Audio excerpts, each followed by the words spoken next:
ആത്മീയതയുടെ നിറവിൽ അനുഗ്രഹദായക നിമിഷം. ആത്മീയ വസന്തം. ആത്മീയ വസന്തം. ആത്മീയ വസന്തത്തിലേക്ക് ഏവർക്കും സ്നേഹപൂർവ്വം സ്വാഗതം. നാം ക്രിസ്തുരാജന്റെ തിരുനാൾ ആഘോഷിക്കുകയാണ്. യേശുവിനെ രാജാധിരാജനായി, ഈ പ്രപഞ്ചത്തിന്റെ മുഴുവൻ രാജാവായി പ്രഖ്യാപിക്കുന്ന തിരുനാളാണ് ക്രിസ്തുരാജന്റെ തിരുനാൾ. ക്രിസ്തു നമ്മുടെ രാജാവാണ് എന്ന് തിരുസഭ ഈ തിരുനാളിലൂടെ പ്രഖ്യാപിക്കുകയാണ്. യേശുവിന്റെ ജനനം മുതൽ തന്നെ അവിടുത്തെ രാജാവായി പ്രഖ്യാപിക്കുകയും അംഗീകരിക്കുകയും ചെയ്യുന്നുണ്ട് എന്ന് സുവിശേഷത്തിൽ നമ്മൾ കാണുന്നു. 3 പൂജരാജാക്കന്മാർ ഉണ്ണിയേശുവിന്റെ ജനനത്തിൽ അടയാളം ദർശിച്ച് അവിടുത്തെ ആരാധിക്കുവാൻ പുറപ്പെട്ടു വരുന്നതായി നാം സുവിശേഷത്തിൽ കാണുന്നു. ഈ 3 പൂജരാജാക്കന്മാരും യേശുവിന്റെ അടുത്തെത്തി പൊന്നും മീറയും കുന്തുരുക്കവും അവിടുത്തെ തൃപ്പാദത്തിങ്കൽ കാഴ്ചവെക്കുന്നു. പൊന്നും മീറയും കുന്തുരുക്കവും കാഴ്ചവെക്കുക വഴിയായി യേശുവിനെ രാജാവായി, ദൈവമായി, മനുഷ്യനായി അംഗീകരിക്കുകയാണ് ഈ 3 പൂജരാജാക്കന്മാരും ചെയ്യുന്നത്. പൊന്ന് രാജാക്കന്മാരുടെ പ്രതീകമാണ്.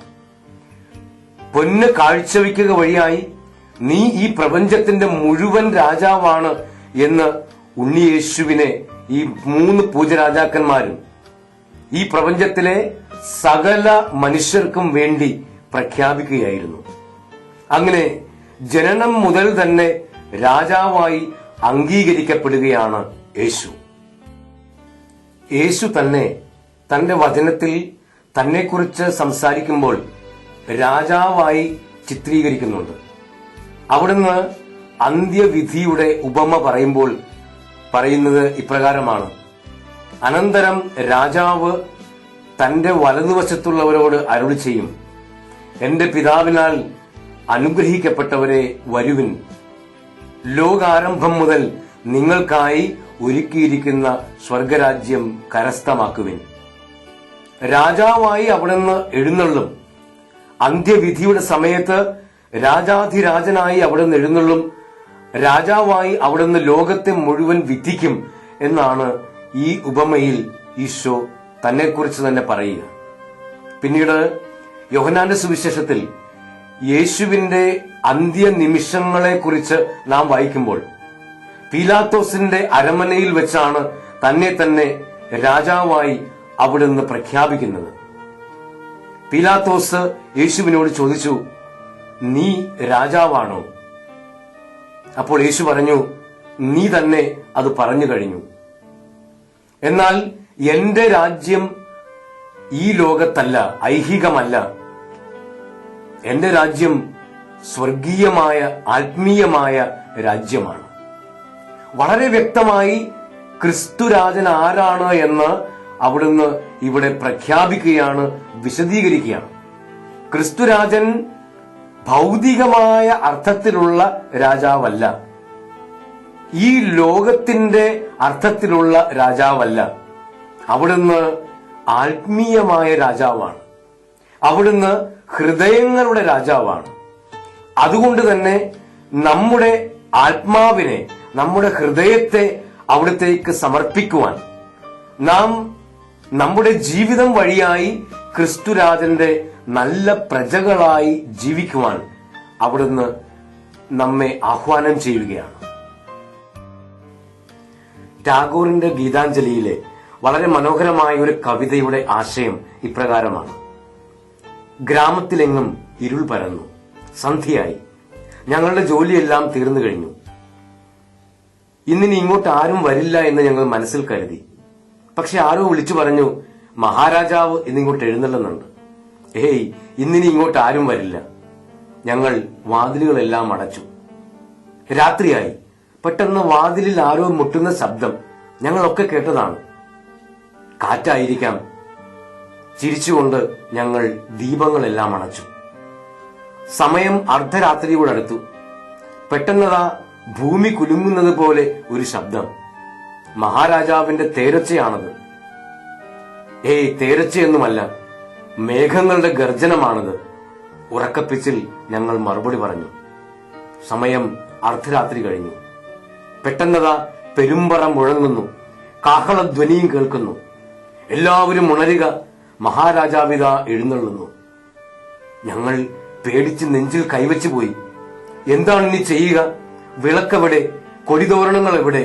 സിംഹാസനം എവിടെ? മഹാരാജാവിത പടിപ്പുരയുടെ വാതിക്കൽ എത്തിക്കഴിഞ്ഞു. എന്താണ് ഇനി ചെയ്യുക? വേഗം ഒരു കീറപ്പായെങ്കിലും കൊണ്ടുവന്ന് മുറ്റത്തേക്ക് വിരിക്കുക. മഹാരാജാവിത പടിപ്പുരയുടെ വാതിക്കൽ എത്തിക്കഴിഞ്ഞു.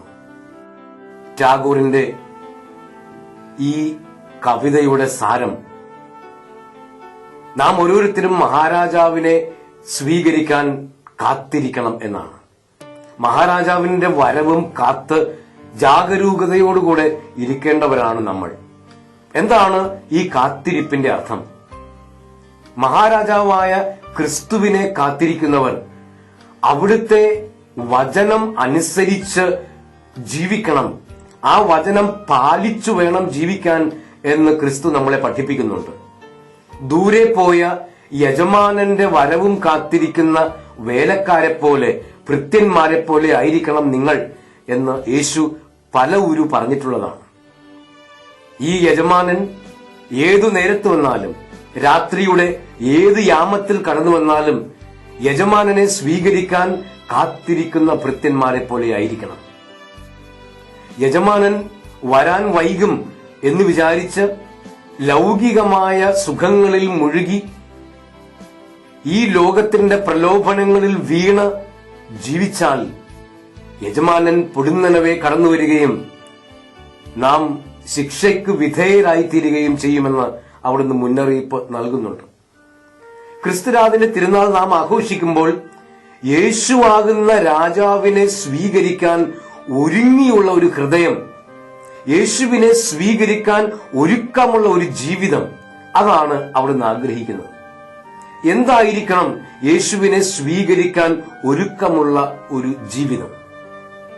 നാം സുവിശേഷത്തിൽ അന്ത്യവിധിയുടെ ആ സുവിശേഷ ഭാഗത്ത് കാണുന്നത് പോലെ മഹാരാജാവ് എഴുന്നള്ളി, വാനമേഘങ്ങളിൽ എഴുന്നള്ളി നമ്മെ വിധിക്കുവാൻ ആരംഭിക്കുമ്പോൾ അവിടുന്ന് നമ്മോട് ചില ചോദ്യങ്ങൾ ചോദിക്കും.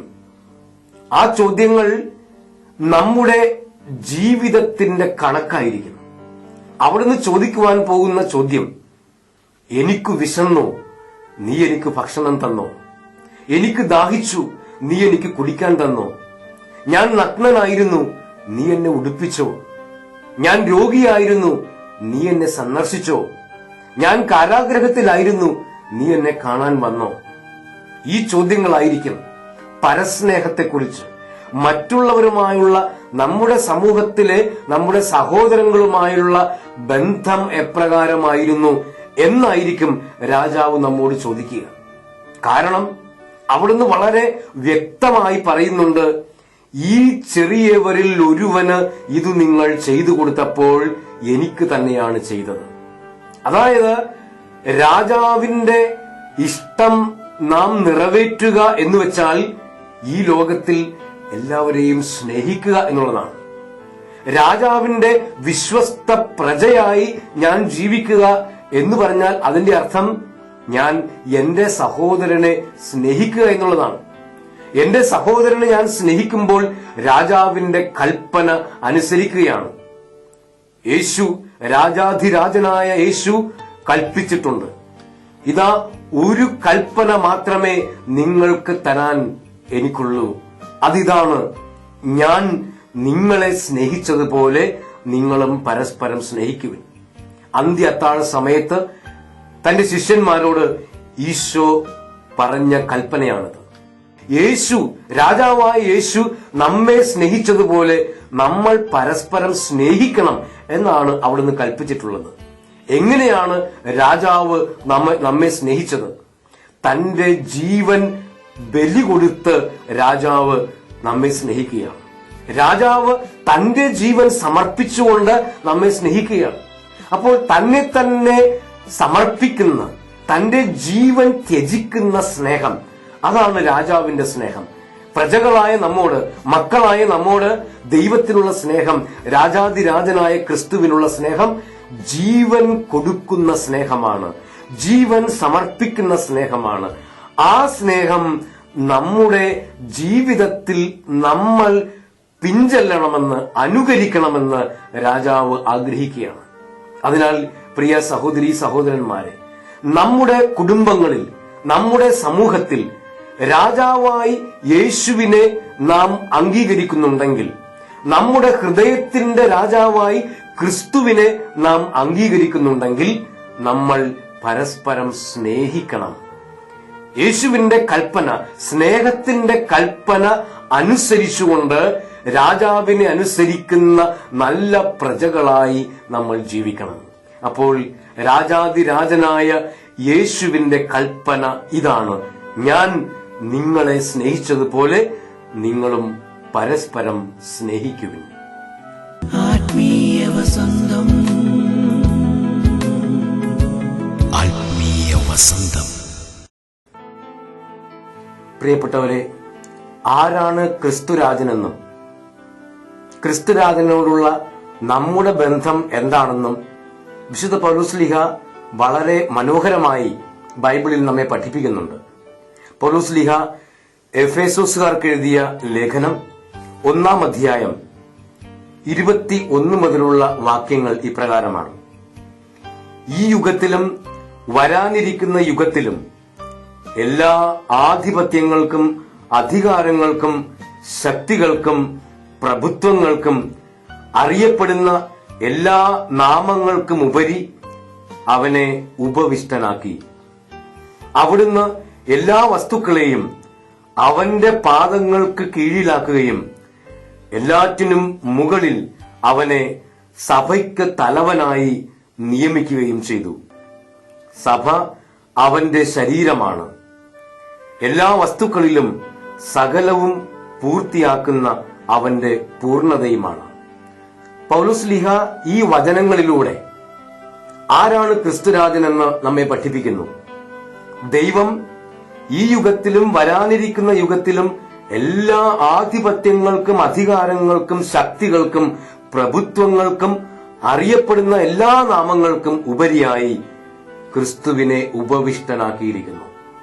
അപ്പോൾ ക്രിസ്തു എല്ലാറ്റിനും ഉപരിയായി ദൈവത്താൽ അവരോധിക്കപ്പെട്ടിരിക്കുകയാണ്.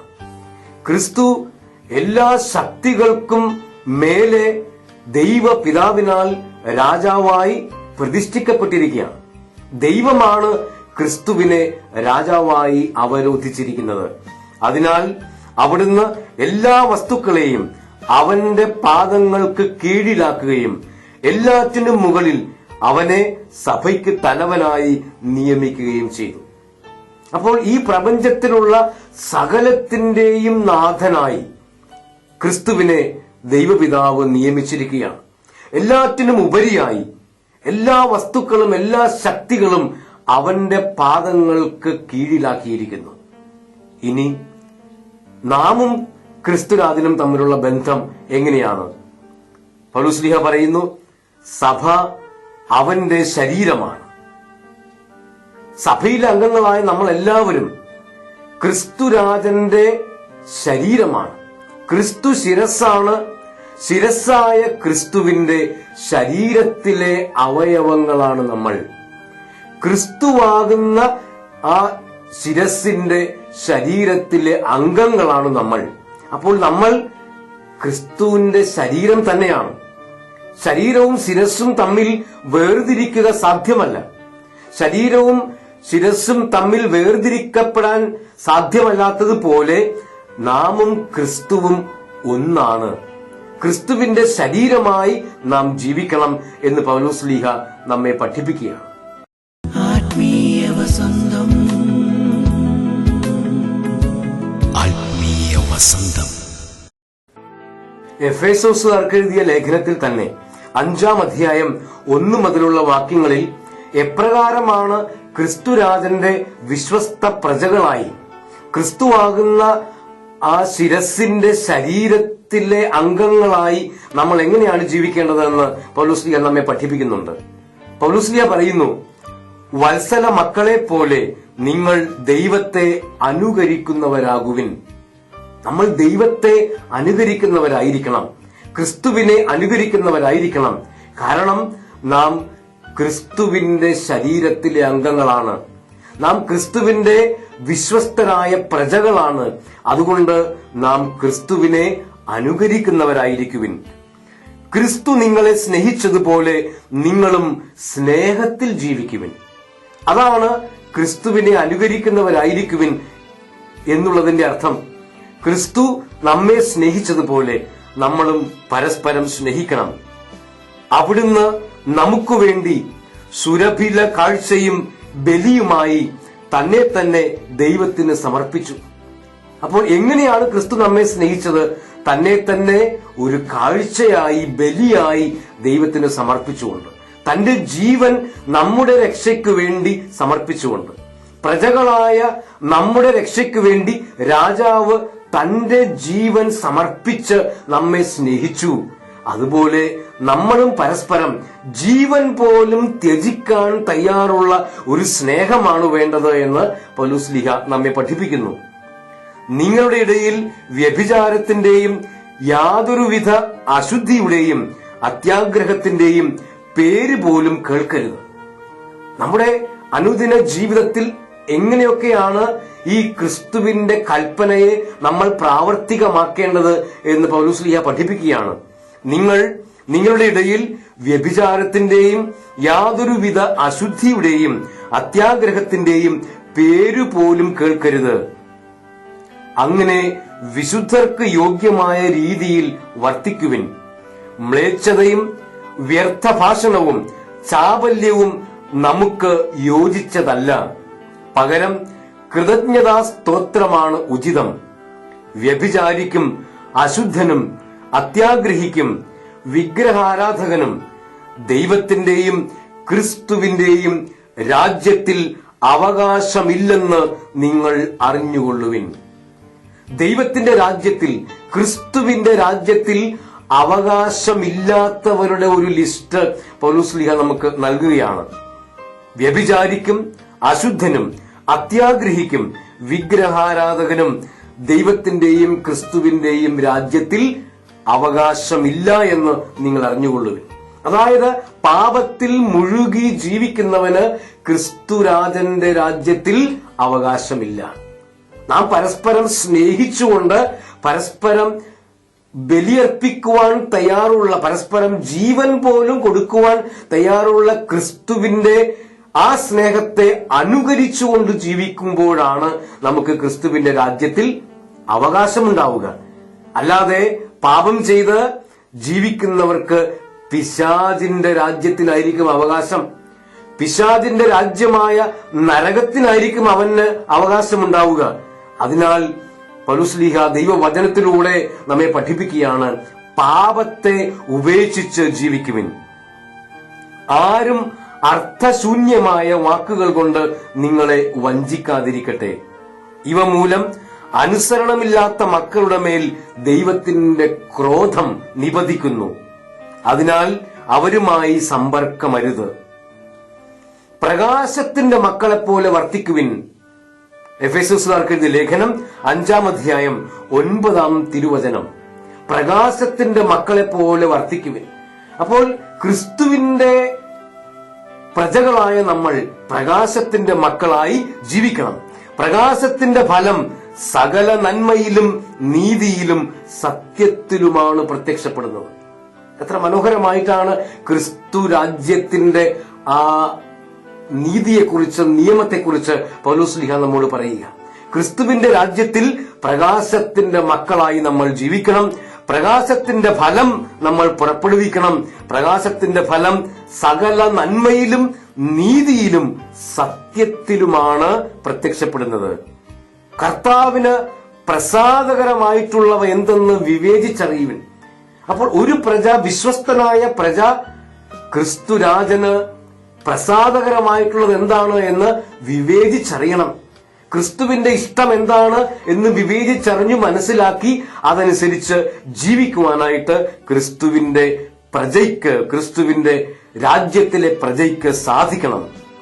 അന്ധകാരത്തിന്റെ നിഷ്ഫലമായ പ്രവർത്തനങ്ങളിൽ പങ്കുചേരരുത്. പകരം അവയെ കുറ്റപ്പെടുത്തുവിൻ. അവർ രഹസ്യമായി ചെയ്യുന്ന പ്രവൃത്തികളെ കുറിച്ച് സംസാരിക്കുന്നത് പോലും ലജ്ജാവഹമത്രേ. പ്രകാശിതമായവയെല്ലാം പ്രശോഭിക്കും. അപ്പോൾ അന്ധകാരത്തിന്റെ എല്ലാ പ്രവൃത്തികളെയും, പാപത്തിന്റെ എല്ലാ പ്രവൃത്തികളെയും, തിന്മയുടെ എല്ലാ പ്രവൃത്തികളെയും ഉപേക്ഷിച്ച് പ്രകാശത്തിന്റെ മക്കളായി ജീവിക്കുവാനെന്ന് ദൈവവചനം നമ്മെ ഉദ്ബോധിപ്പിക്കുകയാണ്. ഇങ്ങനെ പ്രശോഭിക്കുന്നതെല്ലാം പ്രകാശമാണ്. അപ്പോൾ നമ്മൾ പ്രകാശിക്കണം. പ്രകാശിച്ചുകൊണ്ട് ഈ സമൂഹത്തിൽ ക്രിസ്തുരാജന്റെ പ്രകാശമായി നമ്മൾ ജീവിക്കണം. നമ്മൾ പ്രശോഭിച്ചുകൊണ്ട്, എല്ലാവരുടെയും മുന്നിൽ പ്രശോഭിച്ചുകൊണ്ട്, ഞാൻ ക്രിസ്തുവിന്റെ രാജ്യത്തിലെ വിശ്വസ്തനായ ഒരു പടയാളിയാണ്, ഞാൻ ക്രിസ്തുവിന്റെ രാജ്യത്തിലെ വിശ്വസ്തനായ ഒരു പ്രജയാണ് എന്ന് നമ്മുടെ ജീവിതത്തിന്റെ പ്രകാശം വഴിയായി തെളിയിക്കാൻ നമുക്ക് സാധിക്കണം എന്ന് പൗലോസ്ലീഹ നമ്മെ പഠിപ്പിക്കുന്നു. അതുകൊണ്ടാണ് ഇപ്രകാരം പറയപ്പെട്ടിരിക്കുന്നത്. എഫെസോസുകാർക്ക് എഴുതിയ ലേഖനം 5-ാം അധ്യായം 14-ാം തിരുലിഖിതം. അതുകൊണ്ടാണ് ഇപ്രകാരം പറയപ്പെട്ടിരിക്കുന്നത്: ഉറങ്ങുന്നവനെ ഉണരുക, മരിച്ചവരിൽ നിന്ന് എഴുന്നേൽക്കുക, ക്രിസ്തു നിന്റെ മേൽ പ്രകാശിക്കും. ഉറങ്ങുന്നവനെ ഉണരുക. രാജാവ് ഇതാ കടന്നു വരുന്നു. ആ രാജാവിനെ സ്വീകരിക്കാൻ ഉറങ്ങുന്നവനെ ഉണരുക. ക്രിസ്തുവിനാൽ പ്രകാശിതരാവുക. അങ്ങനെ വെളിച്ചത്തിന്റെ മക്കളായി ജീവിക്കുക. പ്രിയപ്പെട്ട സഹോദരീ സഹോദരന്മാരെ, ക്രിസ്തുരാജന്റെ വിശ്വസ്ത പ്രജകളായ നമ്മൾ ഉറങ്ങുന്നവരായി ജീവിക്കരുത്. അന്ധകാരത്തിൽ ജീവിക്കരുത്. പാപത്തിൽ ജീവിക്കരുത്. പ്രകാശത്തിലേക്ക് കടന്നുവന്ന് നന്മയിലും നീതിയിലും സത്യത്തിലും ജീവിക്കുവാൻ നമുക്ക് സാധിക്കണമെന്ന് പൗലോസ്ലീഹ നമ്മെ പഠിപ്പിക്കുന്നു. ക്രിസ്തുരാജന്റെ തിരുനാൾ ആഘോഷിക്കുന്ന ഈ ദിനങ്ങളിൽ നമുക്ക് ആത്മാർത്ഥമായി ക്രിസ്തുരാജനോട് പ്രാർത്ഥിക്കാം. ക്രിസ്തുരാജൻ നമ്മെ നയിക്കുകയും ക്രിസ്തുരാജൻ നമ്മെ പ്രകാശിപ്പിക്കുകയും അങ്ങനെ ക്രിസ്തുരാജന്റെ നന്മയിലും നീതിയിലും സത്യത്തിലും ജീവിക്കുവാൻ നമ്മെ ഓരോരുത്തരെയും യോഗ്യരാക്കുകയും ചെയ്യട്ടെ. ക്രിസ്തുരാജൻ നമ്മെയും നമ്മുടെ കുടുംബങ്ങളെയും സമൃദ്ധമായി അനുഗ്രഹിക്കട്ടെ. ആത്മീയതയുടെ നിറവിൽ അനുഗ്രഹദായക നിമിഷം, ആത്മീയ വസന്തം. ആത്മീയ വസന്തം. പ്രിയപ്പെട്ട സഹോദരി സഹോദരന്മാരെ, ആത്മീയ വസന്തത്തിൽ ഇനി മധ്യസ്ഥ പ്രാർത്ഥനയുടെ നിമിഷങ്ങളാണ്. ഈ പരിപാടിയിൽ പങ്കെടുക്കുകയും ഈ പരിപാടി കാണുകയും ചെയ്യുന്ന അനേകം പേര് പ്രാർത്ഥനാ സഹായത്തിനു വേണ്ടി ആത്മീയ വസന്തത്തിലേക്ക് വിളിക്കുന്നുണ്ട്.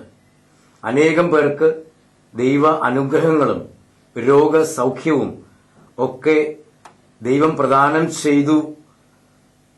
അതിന് നമുക്ക് ദൈവത്തിന് നന്ദി പറയാം. ഇനിയും ധാരാളം പേര് ആത്മീയ വസന്തത്തിലേക്ക് തങ്ങൾക്ക് വേണ്ടി പ്രാർത്ഥിക്കണമേ എന്ന് അറിയിച്ചിട്ടുണ്ട്. അവരിൽ ചിലരുടെ പ്രാർത്ഥനാ നിയോഗങ്ങൾ ഇപ്പോൾ ഇവിടെ വായിക്കുന്നു. അവരെ പ്രത്യേകമായി നമുക്ക് ഈ നിമിഷം നമ്മുടെ പ്രാർത്ഥനയിൽ ഓർക്കുകയും അവർക്ക് വേണ്ടി പ്രാർത്ഥിക്കുകയും ചെയ്യാം. അതുപോലെ ഇപ്പോൾ ഈ പരിപാടി കണ്ടുകൊണ്ടിരിക്കുന്ന നിങ്ങൾക്ക് ഏവർക്കും വേണ്ടി പ്രാർത്ഥിക്കുന്നു. നമുക്ക് ഈ മധ്യസ്ഥ പ്രാർത്ഥനയിൽ ഏറ്റവും വിശ്വാസത്തോടുകൂടെ പങ്കുചേരാം. തൃപ്പൂണിത്തുറയിൽ നിന്ന് മിൽററ്റ് പെരേര മകൻ ജോയ്സന്റെ വിവാഹ തടസ്സം മാറിക്കിട്ടുന്നതിനായി. മുപ്പത്തളത്തു നിന്ന് സിന്ധു ഗർഭാവസ്ഥയിലാണ്. കുഞ്ഞിന് വളർച്ച നോർമലാകുന്നതിനും സാമ്പത്തികമായി മെച്ചപ്പെടുന്നതിനും അസ്വസ്ഥതകൾ മാറിക്കിട്ടുന്നതിനും വേണ്ടി നമ്മുടെ പ്രാർത്ഥനാ സഹായം അഭ്യർത്ഥിക്കുന്നു. ഫോർട്ട് കൊച്ചിയിൽ നിന്ന് ബ്രൈനൽ വിവാഹ തടസ്സം മാറുന്നതിനും കുടുംബത്തിലെ എല്ലാ അസ്വസ്ഥതകളും മാറുന്നതിനും വേണ്ടി പ്രാർത്ഥിക്കണമേ എന്ന് അഭ്യർത്ഥിക്കുന്നു.